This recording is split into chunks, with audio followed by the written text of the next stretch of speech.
Saturday, October 3rd, 1942. Dear Kitty, everybody teased me quite a bit yesterday because I lay down on the bed next to Mr. Van Dam. At your age, shocking. And other remarks along those lines. Silly, of course. I'd never want to sleep with Mr. Van Dam the way they mean.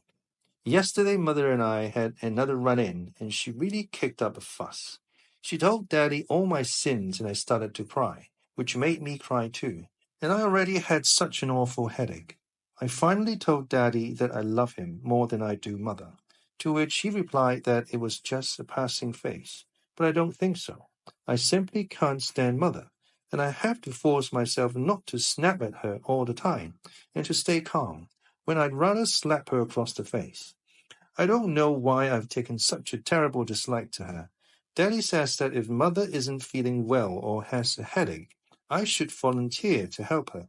But I'm not going to because I don't love her and don't enjoy doing it. I can't imagine Mother dying someday, but Daddy's death seems inconceivable. It's very mean of me, but that's how I feel. I hope Mother will never read this or anything else I've written. I've been allowed to read more grown-up books lately. Eva's Youth by Nico van Schuttelen is currently keeping me busy. I don't think there's much of a difference between this and books for teenage girls. Eva thought that children grew on trees, like apples, and that the stork plucked them off the tree when they were ripe and brought them to the mothers.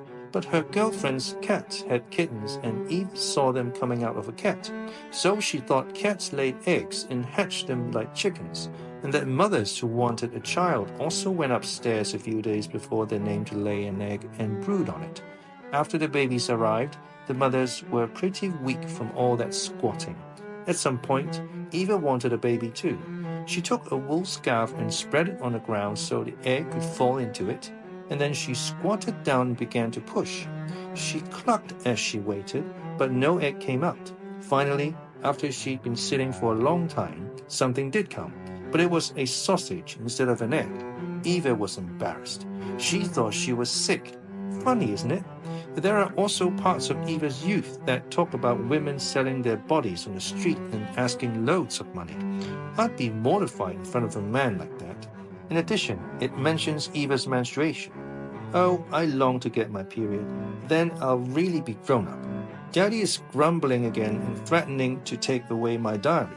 Oh, horror of horrors. From now on, I'm going to hide it. And Frank. Wednesday, October 7th, 1942. I imagine that I've gone to Switzerland. Daddy and I sleep in one room, while the boys' study is turned into a sitting room, where I can receive visitors.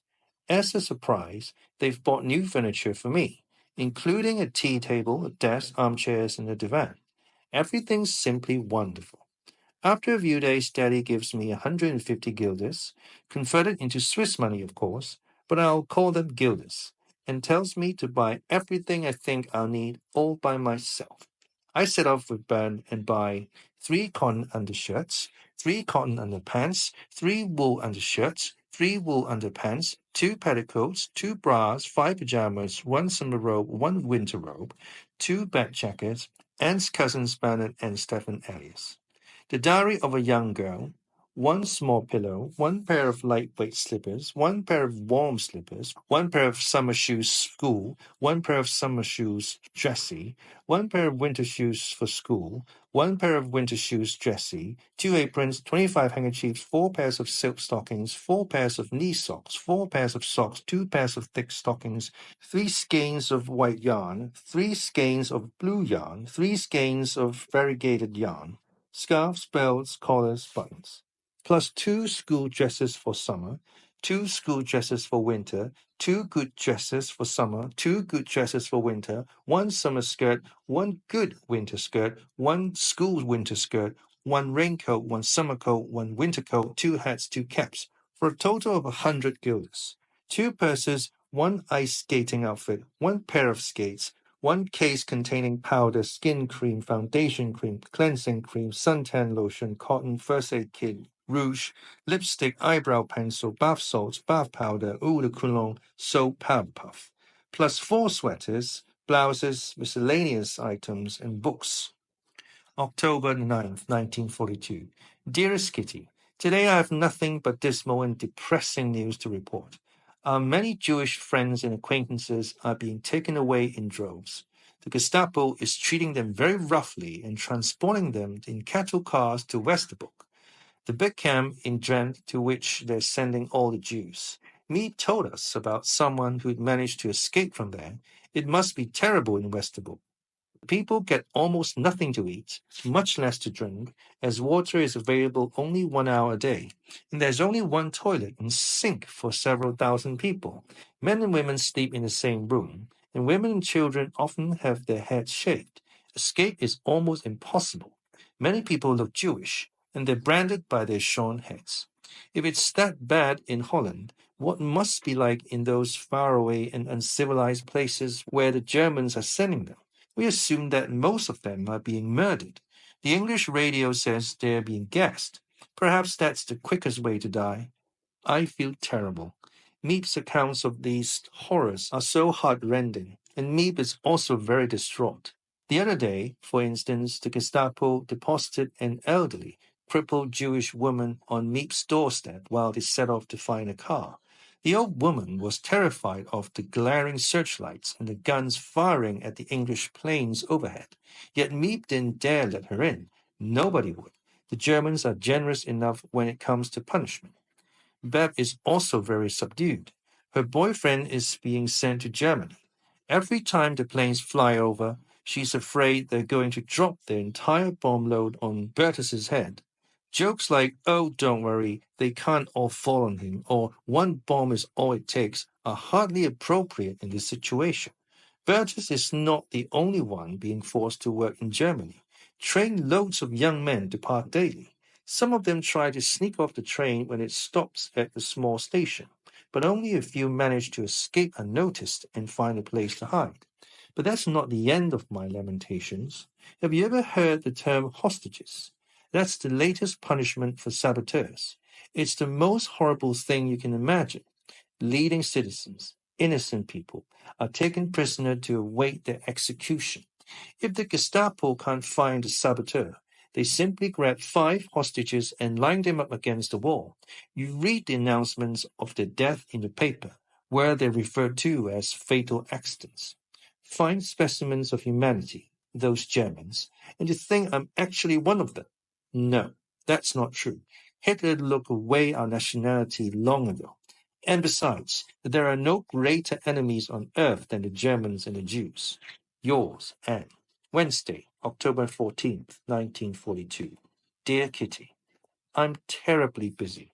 Yesterday I began by translating a chapter from La Belle Nivernaise and writing down vocabulary words. Then I worked on an awful math problem and translated 3 pages of French grammar besides. Today, French grammar and history. I simply refuse to do that wretched math every day. Daddy thinks it's awful too. I'm almost better at it than he is, though in fact neither of us is any good, so we always have to call on Margaret's help. I'm also working away at my shorthand, which I enjoy. Of the 3 of us, I've made the most progress. I've read The Storm Family. It's quite good, but doesn't compare to Jules Theroux. Anyway, the same words can be found in both books, which makes sense because they're written by the same author. Sissy van Maxveld is a terrific writer. I'm definitely going to let my own children read her books too. Moreover, I've read a lot of corner plays. I like the way he writes. For example, Hedwig, The Cousin from Bremen, The Governess, The Green Domino, etc. Mother, Margaret, and I are once again the best of buddies. It's actually a lot nicer that way. Last night, Margaret and I were lying side by side in my bed. It was incredibly cramped, but that's what made it fun. She asked if she could read my diary once in a while. Parts of it, I said, and asked about hers. She gave me permission to read her diary as well. The conversation turned to the future, and I asked what she wanted to be when she was older. But she won't say and was quite mysterious about it. I gathered it had something to do with teaching. Of course, I'm not absolutely sure, but I suspect it's something along those lines. I really shouldn't be so nosy. This morning, I lay on Peter's bed, after first having chased him off it. He was furious, but I didn't care. He might consider being a little more friendly to me from time to time. After all, I did give him an apple last night. I once asked Margaret if she thought I was ugly. She said that I was cute and had nice eyes. A little fake, don't you think? Well, until next time. And Frank. P.S. This morning we all took turns on the scale. Margaret now weighs 132 pounds, Mother 136, Father 155, Anne 96, Peter 140-something, Mrs. Van Daan 117, Mr. Van Daan 165.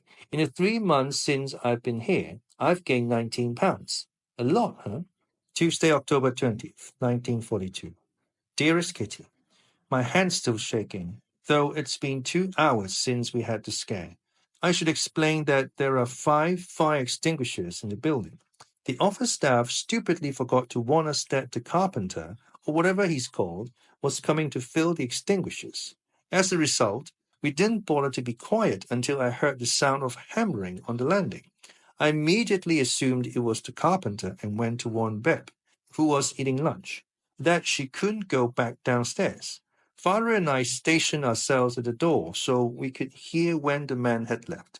After working for about 15 minutes, he laid his hammer and some other tools on our bookcase and banged on our door. We turned white with fear. Had he heard something after all and now wanted to check out this mysterious-looking bookcase? It seemed so, since he kept knocking, pulling, pushing, and jerking on it. I was so scared I nearly fainted at the thought of this total stranger managing to discover our wonderful hiding place. Just when I thought my days were numbered, we heard Mr. Clayman's voice saying, "Open up, it's me." We opened the door at once. What had happened? The hook fastening the bookcase had gotten stuck, which is why no one had been able to warn us about the carpenter. After the man had left, Mr. Clayman came to get Beb, but couldn't open the bookcase. I can't tell you how relieved I was. In my imagination, the man I thought was trying to get inside the secret annex had kept growing and growing until he'd become not only a giant but also the cruelest fascist in the world. Phew. Fortunately, everything worked out all right, at least this time. We had lots of fun on Monday. Meep and Jan spent the night with us. Margaret and I slept in Father's and Mother's room for the night so the geezers could have our beds. The menu was drawn up in their honor, and the meal was delicious. The festivities were briefly interrupted when Father's lamp caught a short circuit and we were suddenly plunged into darkness. What were we to do? We did have fuses, but the fuse box was at the rear of the dark warehouse, which made this a particularly unpleasant job at night. Still, the men ventured forth, and 10 minutes later we were able to put away the candles. I was up early this morning. Jan was already dressed. Since he had to leave at 8:30, he was upstairs eating breakfast by 8. Meep was busy getting dressed, and I found her in her undershirt when I came in. She wears the same kind of long underwear I do when she bicycles. Margaret and I threw on our clothes as well and were upstairs earlier than usual. After a pleasant breakfast, Meep headed downstairs. It was pouring outside and she was glad she didn't have to bicycle to work. Daddy and I made the beds, and afterward I learned 5 irregular French verbs. Quite industrious, don't you think? Margaret and Peter were reading in our room, and Moji curled up beside Margaret on the divan. After my irregular French verbs, I joined them and read The Woods Are Singing for All Eternity. It's quite a beautiful book, but very unusual. I'm almost finished. Next week, it's Beb's turn to spend the night. Yours, Anne. Thursday, October 29th, 1942. My dearest Kitty, I'm very worried. Father's sick. He's covered with spots and has a high temperature. It looks like measles. Just think, we can't even call a doctor. Mother is making him perspire in hopes of sweating out the fever. This morning, Meep told us that the furniture has been removed from the Van Dan's apartment on Zuider Amsterdam. We haven't told Mrs. Van D yet. She's been so nervous lately, and I don't feel like hearing her moan and groan again about all the beautiful china and lovely chairs she had to leave behind. We had to abandon most of our nice things too. What's the good of grumbling about it now? Father wants me to start reading books by Hebel and other well-known German writers. I can read German fairly well by now, except that I usually mumble the words instead of reading them silently to myself. But that will pass. Father has taken the plays of Goethe and Schiller down from the big bookcase and is planning to read to me every evening. We've started off with Don Carlos. Encouraged by Father's good example, Mother pressed her prayer book into my hands. I read a few prayers in German just to be polite. They certainly sound beautiful, but they mean very little to me. Why is she making me act so religious and devout? Tomorrow we're going to light the stove for the first time. The chimney hasn't been swept in ages, so the room is bound to fill with smoke. Let's hope the thing draws. Yours, Anne. Monday, November 2nd, 1942. Dear Kitty, Beb stayed with us Friday evening. It was fun, but she didn't sleep very well because she drank some wine. For the rest, there's nothing special to report. I had an awful headache yesterday and went to bed early. Margaret's being exasperating again. This morning I began sorting out an index card file from the office because it'd fallen over and gotten all mixed up. Before long, I was going nuts. I asked Margaret and Peter to help, but they were too lazy, so I put it away. I'm not crazy enough to do it all by myself. And Frank. P.S. I forgot to mention the important news that I'm probably going to get my period soon. I can tell because I keep finding a whitish smear in my panties, and Mother predicted it would start soon. I can hardly wait. It's such a momentous event.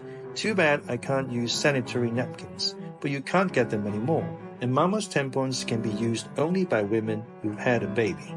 Comment added by Anne on January 22nd, 1944. I wouldn't be able to write that kind of thing anymore. Now that I'm rereading my diary after a year and a half, I'm surprised at my childish innocence. Deep down, I know I could never be that innocent again, however much I'd like to be. I can understand the mood changes and the comments about Margaret, Mother and Father as if I'd written them only yesterday, but I can't imagine writing so openly about other matters. It embarrasses me greatly to read the pains dealing with subjects that I remembered as being nicer than they actually were. My descriptions are so indelicate, but enough of that. I can also understand my homesickness and yearning for Moja. The whole time I've been here, I've longed unconsciously and at times consciously for trust, love, and physical affection. This longing may change in intensity, but is always there. Thursday, November 5th, 1942. Dear Kitty, the British have finally scored a few successes in Africa, and Stalingrad hasn't fallen yet. So the men are happy, and we had coffee and tea this morning. For the rest, nothing special to report. This week, I've been reading a lot and doing little work. That's the way things ought to be. That's surely the road to success. Mother and I are getting along better lately, but we're never close. Father's not very open about his feelings, but he's the same sweetheart he's always been. We lit the stove a few days ago, and the entire room is still filled with smoke. I prefer central heating, and I'm probably not the only one. Margaret's a stinker, a constant source of irritation, morning, noon, and night. And Frank. Saturday, November 7th, 1942. Dearest Kitty, Mother's nerves are very much on edge, and that doesn't bode well for me. Is it just a coincidence that Father and Mother never scold Margaret and always blame me for everything? Last night, for example, Margaret was reading a book with beautiful illustrations. She got up and put the book aside for later. I wasn't doing anything, so I picked it up and began looking at the pictures. Margaret came back, saw her book in my hands, knitted her brow, and angrily demanded the book back. I wanted to look through it some more. Margaret got madder by the minute, and Mother butted in. Margaret was reading that book. Give it back to her. Father came in, and without even knowing what was going on, saw that Margaret was being wronged and lashed out at me. I'd like to see what you'd do if Margaret was looking at one of your books. I promptly gave in, put the book down, and according to them, left the room in a huff. I was neither huffing nor cross, but merely sad. It wasn't right of Father to pass judgment without knowing what the issue was. I would have given the book to Margaret myself, and a lot sooner, if Father and Mother hadn't intervened and rushed to take Margaret's part, as if she was suffering some great injustice. Of course, Mother took Margaret's side. They always take each other's sides. I'm so used to it that I've become completely indifferent to Mother's rebukes and Margaret's moodiness. I love them, but only because they're Mother and Margaret. I don't give a darn about them as people. As far as I'm concerned, they can go jump in the lake. It's different with father. When I see him being partial to Margaret, approving Margaret's every action, praising her, hugging her, I feel a gnawing ache inside because I'm crazy about him. I model myself after father, and there's no one in the world I love more. He doesn't realize that he treats Margaret differently than he does me. Margaret just happens to be the smartest, the kindest, the prettiest, and the best. But I have a right to be taken seriously too. I've always been the clown and mischief maker of the family. I've always had to pay double for my sins, once with scoldings and then again with my own sense of despair. I'm no longer satisfied with the meaningless affection or the supposedly serious talks. I long for something from father that he's incapable of giving. I'm not jealous of Margaret. I never have been.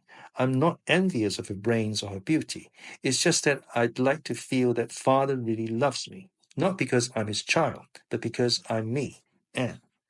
I cling to father because my contempt of mother is growing daily, and it's only through him that I'm able to retain the last ounce of family feeling I have left. He doesn't understand that I sometimes need to vent my feelings for mother. He doesn't want to talk about it, and he avoids any discussion involving mother's failings. And yet mother, with all her shortcomings, is tougher for me to deal with. I don't know how I should act. I can't very well confront her with her carelessness, her sarcasm, and her hard-heartedness. Yet I can't continue to take the blame for everything. I'm the opposite of mother, so of course we clash. I don't mean to judge her. I don't have that right. I'm simply looking at her as a mother. She's not a mother to me. I have to mother myself. I've cut myself adrift from them. I'm charting my own course, and we'll see where it leads me. I have no choice because I can picture what a mother and a wife should be and can't seem to find anything of the sort in the woman I'm supposed to call mother. I tell myself time and again to overlook mother's bad example. I only want to see her good points and to look inside myself for what's lacking in her, but it doesn't work. And the worst part is that father and mother don't realize their own inadequacies and how much I blame them for letting me down. Are there any parents who can make their children completely happy? Sometimes I think God is trying to test me, both now and in the future. I'll have to become a good person on my own, without anyone to serve as a model or advise me, but it'll take me stronger in the end. Who else but me is ever going to read these letters? Who else but me can I turn to for comfort? I'm frequently in need of consolation. I often feel weak, and more often than not, I fail to meet expectations. I know this, and every day I resolve to do better. They aren't consistent in their treatment of me. One day they say that Anne's a sensible girl entitled to know everything, and the next that Anne's a silly goose who doesn't know a thing and yet imagines she'd learn all she needs to know from books. I'm no longer the baby and spoiled little darling whose every deed can be laughed at. I have my own ideas, plans, and ideals, but am unable to articulate them yet. Oh well, so much comes into my head at night when I'm alone, or during the day when I'm obliged to put up with people I can't abide or who invariably misinterpret my intentions. That's why I always wind up coming back to my diary. I start there and end there because Kitty's always patient. I promise her that, despite everything, I'll keep going, that I'll find my own way and choke back my tears. I only wish I could see some results or, just once, receive encouragement from someone who loves me. Don't condemn me, but think of me as a person who sometimes reaches the bursting point. Yours, Anne. Devout. Devout. Adjective. Having or showing deep religious feeling or commitment.